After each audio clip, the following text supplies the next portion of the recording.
नमस्कार, मेरा नाम है आशीष जायसवाल। दुनिया के कई देशों ने जो है वो फोन को बैन कर दिया है। 13 साल से अगर आपकी उम्र कम है, इवन कई स्कूलों पर भी प्रतिबंध लगा दिया गया है कि आप जो है, अगर बच्चा 13 साल का है तो पेरेंट्स पर भी कई सारे प्रतिबंध लगाए गए। डेनमार्क उनमें से एक है, एक और कोई देश है जो कि अभी जल्दी में लगा है। आज की कहानी जो है वो बहुत ही अजीब है। जितने लगभग मैंने 35-40 स्टोरीज की हैं अभी तक, उन सबसे थोड़ा हटके है, क्योंकि एक ऐसी कहानी जो ये बताती है कि जो हम देखते हैं, जो हम समझते हैं, उससे बहुत परी चीजें चल रही हैं। दिल्ली के करीब गाजियाबाद है और गाजियाबाद में ही एक सोसाइटी है जिसमें एक सरकारी अफसर रहते हैं, अभी भी रहते हैं। उनके परिवार में उनकी पत्नी है, 13 साल की एक बेटी और 10 साल का एक बेटा है। अब एक तो सरकारी, हिंदुस्तान की पहली पहचान यही है कि अगर आप सरकारी हैं तो आपके पास सब कुछ है। इट मीन्स जब सरकारी लग जाता है आपकी नौकरी के आगे, तो ये मान लिया जाता है कि आपने जो है ठीक ठाक मेहनत की है और अब जो है आप एक सफल इंसान हैं, ये मान लिया जाता है। एक तो सरकारी, ऊपर से वो अधिकारी भी थे, ऑफिसर रैंक पे थे। सब कुछ अच्छा चल रहा था, दोनों बच्चे पढ़ रहे थे, अच्छी जिंदगी ठीक ठाक चल रही थी। 1 जनवरी को जो है पहली बार इस परिवार पर मुसीबत आई है। 1 जनवरी 2021 की बात है।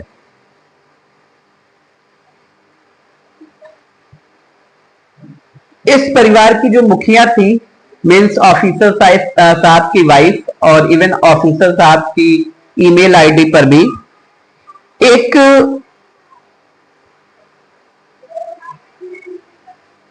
धमकी भरा नोट आता है और उनसे कहा जाता है कि 10 लाख रुपए दे दो, वरना परिवार में आप लोग 4 लोग हो, चारों को मार डालेंगे। अधिकारी साहब, उनकी पत्नी, उनका छोटा बेटा और बड़ी बेटी जो कि 13 साल की है। अब वो जब ये धमकी आती है, पूरा परिवार सदमे में, बच्चों को बताया नहीं जाता है और अधिकारी साहब और उनकी वाइफ दोनों लोग डिस्कस करते हैं क्या किया जाए, पुलिस को इन्फॉर्म किया जाए, जो भी चीजें होती हैं। जब तक वो ये सारी चीजें डिस्कस ही कर रहे थे, तब तक एक दूसरा मेल आ जाता है। मेल तभी कुछ ही देर हुआ था और दूसरे मेल में ये लिखा था कि 20 लाख रुपए चाहिए। अब अभी वो चीजें समझ भी नहीं पाए थे, मतलब 10 लाख की व्यवस्था करते या बाकी चीजें जो पुलिस को इन्फॉर्म करते, कि उतनी देर में 20 लाख का एक आ जाता है कि हमें 20 लाख चाहिए। ये सिलसिला जो है 1 जनवरी से लेकर 24 जनवरी तक उनको लगातार मेल आते रहते हैं और ये जो 10 लाख से रकम शुरू हुई थी, 1 जनवरी को 10 लाख रुपए मांगे गए थे, उसके कुछ देर बाद 20 लाख हुए थे। 24 जनवरी तक ये रकम जो हो जाती है 10 करोड़ हो जाती है। मीन्स जो धमकी देने वाला था वो कहता है अब 10 करोड़ रुपए हमें चाहिए।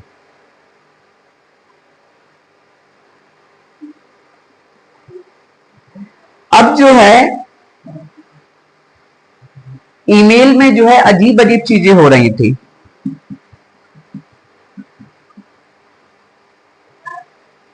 समस्या ये थी कि धमकी देने वाला कह रहा था कि अगर आपने पुलिस को खबर दी तो हमें आपके परिवार की पूरी जानकारी है कि आपका एक 10 साल का बेटा है, 13 साल की बेटी है, आपकी एक पत्नी है, आप हैं, आप कहाँ रहते हैं, आपके घर पर हर वक्त हमें नजर है। इवन वो ये तक बताता था कि आपके घर में बना क्या है, आपने आज क्या खाया, आपके घर में आज मेहमान कौन आया था, आप किस कमरे में सोए थे, मतलब एक छोटी छोटी जानकारी जो है धमकी देने वाला दे रहा था। और अब धीरे धीरे जो है जब ये सारी चीजें बढ़ने लगी, लेकिन कोई ऐसा इंसिडेंट नहीं हो रहा था। 1 से 24 जनवरी बीत जाती है, फिर पुलिस को खबर की जाती है। अब एक सरकारी अफसर जिसको ये धमकियां दी रही थी, मिल रही थी, पुलिस तुरंत जो है चीजों को सीरियस लेती है और उसके बाद जो है एफआईआर दर्ज की जाती है। एक टीम बनाई जाती है बाकायदा पूरी, और उस टीम के जरिए जो है उनके घर पर जो है फिर सारी छानबीन होती है। अब जो अजीब चीजें हो रही थी वो हमने आपको बताया कि वो क्या ऐसी ऐसी बातें बता रहा था धमकी देने वाला कि परिवार को यकीन हो गया था कि उनके घर में जो है या तो कोई ऐसा माइक सेट कर दिया गया है या कोई माइक्रो कैमरा लगा दिया गया है। किसने लगाया, क्या कोई इलेक्ट्रिशियन आया उसने लगाया, मतलब ऐसी चीजें हो रही थी कि जब इंसान ये बताने लगे कि आपके घर में ये बना है, आपने आज ये खाया है, आपने आज कौन से कपड़े पहने थे, इवन यहां तक कि घर में कौन मेहमान आया था, आप किस कमरे में सोए थे, मतलब बहुत ही बारीक चीजें वो बता रहा था। इसके बाद जो है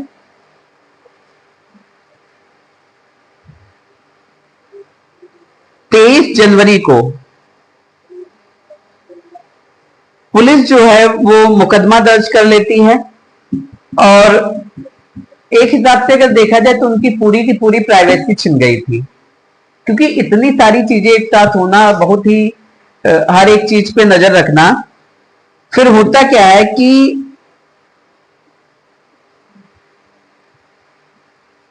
27 जनवरी को जो है इन सारी चीजों का खुलासा होता है।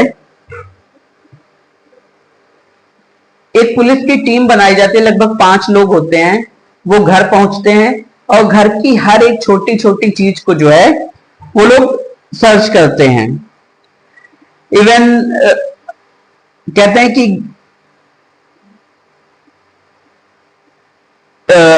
पुलिस की जो टीम है वो सुबह 11 बजे पहुंची है और पूरे घर को खंगाल डालती है।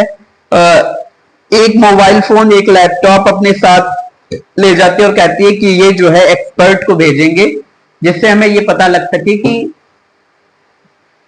इसमें कोई चीज ऐसी फिट है जो आपके घर की जो सीक्रेट जानकारी है वो जो हम कह सकते हैं धमकी देने वाला है उसको पता लग रही है। साथ ही साथ परिवार को यह हिदायत दी गई कि अपने जीमेल के पासवर्ड्स बदल दो। और 11 बजे आती है पुलिस, लगभग 6 बजे के लगभग जो है जाती है। लगभग 7 घंटे जो है पुलिस उनके घर में रहती है।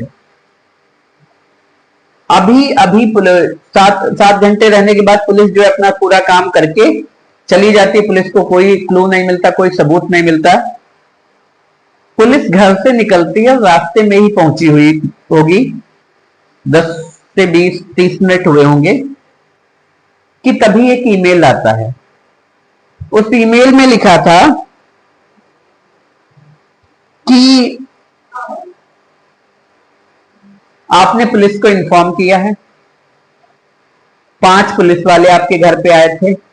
11 बजे वो लोग आए थे, 6 बजे वो घर से गए हैं, 6 या 7 बजे।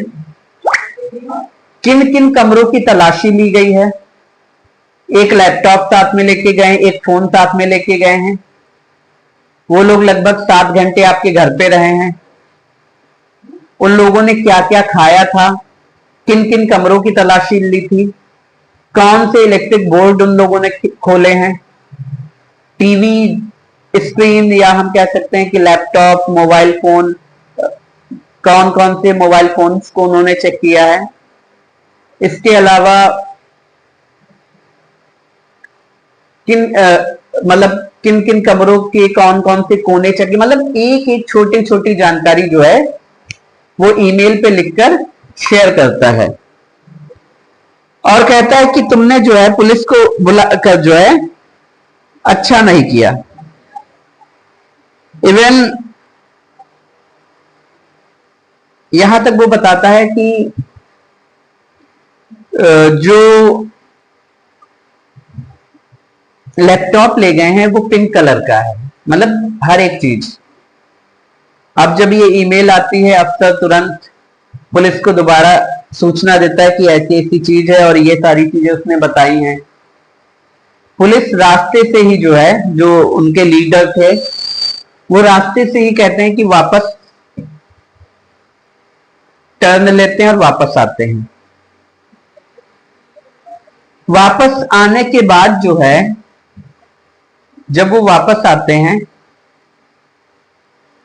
उसके बाद पहला शक जो था वो अधिकारी पर ही जाता है, जो ऑफिसर था उन पर ही जाता है। उनका उनकी जीमेल वगैरह चेक की जाती है, उनका लैपटॉप चेक किया जाता है, उनकी वाइफ का लैपटॉप जीमेल फोन सारी चीजें चेक की जाती हैं, उनकी बेटी का लैपटॉप फोन वगैरह सब चेक किया जाता है। अब आखिरी बचा था 10 साल का उनका बेटा, किसी में कुछ नहीं मिला था। पुलिस को समझ में आता है कि 3 लोगों का चेक कर लिया, चलो बच्चे का ही चेक कर ले, हो सकता है इसकी आईडी या पासवर्ड किसी ने हैक कर लिया हो। जब पुलिस उस बच्चे की 10 साल के बच्चे की कक्षा 5 में वो पढ़ता था, क्लास 5 में, जब उसकी आईडी पासवर्ड चेक कर रही थी तो वहां पर कुछ अजीब अजीब सी चीजें मिली, मतलब नई नई ईमेल आईडी, अजीब से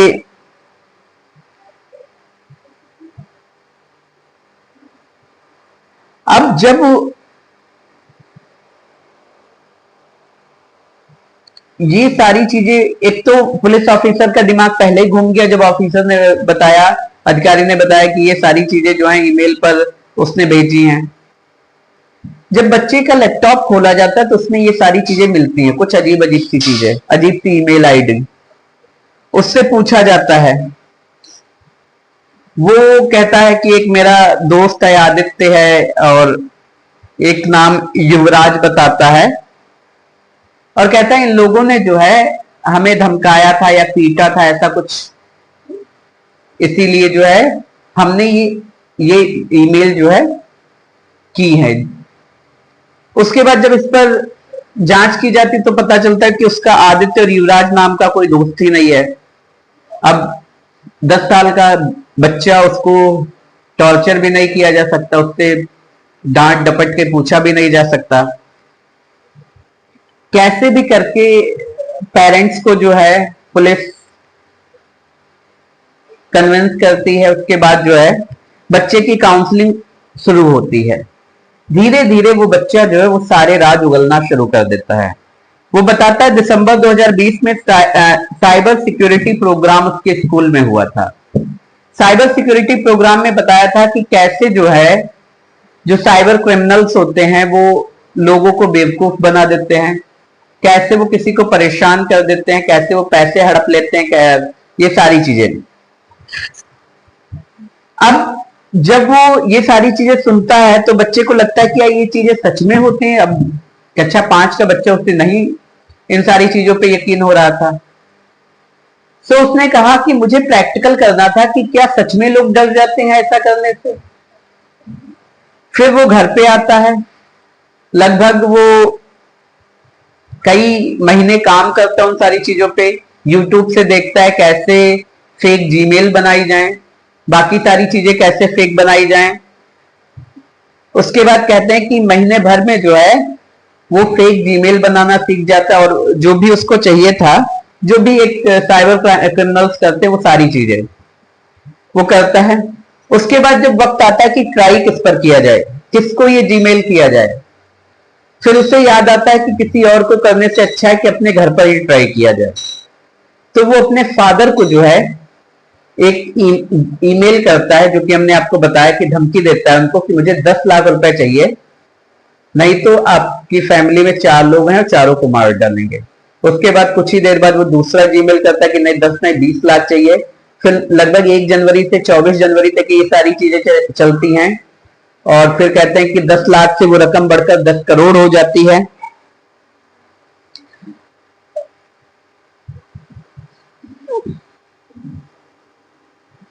अब इसके लिए उसने बहुत सी चीजें सीखी कि मोबाइल हैकिंग कैसे होती है, ईमेल को हैक कैसे किया जाए, और मतलब सारी चीजें वो सीख गया था। अब सारी चीजें वो बता देता है, पुलिस को लगता है कि इंटेंशन इसका कुछ गलत नहीं था, परेशान तो कर ही दिया था पूरी फैमिली को। लेकिन पुलिस को धीरे धीरे लगने लगा कि ये जो है प्रैक्टिकल जानना चाहता था कि इसमें ऐसा सच में होता है। जो भी केस थे वो वापस ले लिए जाते, बच्चे पर कोई केस नहीं लगाया जाता है, उसकी काउंसलिंग की जाती है। अभी भी वो फैमिली रह रही है वहीं। लेकिन आप इमेजिन करिए कि 10 साल का एक बच्चा जो जिससे जब ये बिलीव नहीं हुआ कि साइबर क्राइम क्या सच में होता है, तो वो अपनी फैमिली पर ही ट्राई मार लेता है। 24 दिनों तक लगभग जो है मुर्गा बना दिया पूरी फैमिली को कि क्या होना है क्या नहीं होना है, किसी को कुछ समझ नहीं आ रहा था। अब सवाल ये उठता है कि जब भी बच्चे जो हैं वो फोन देख रहे हैं, या हम कह सकते हैं लैपटॉप पे कोई काम कर रहे हैं, तो ये एक बहुत बड़ी रेस्पॉन्सिबिलिटी है कि कभी उन्हें चेक भी कर लें कि वो कर क्या रहे हैं। मे बी वो कोई गलत वेबसाइट पर हो, वो कुछ ऐसी चीजें सर्च कर रहे हो जो देश के लिए खतरा हो सकती है, जो समाज के लिए खतरा है, जो सोसाइटी के लिए खतरा हो सकती है।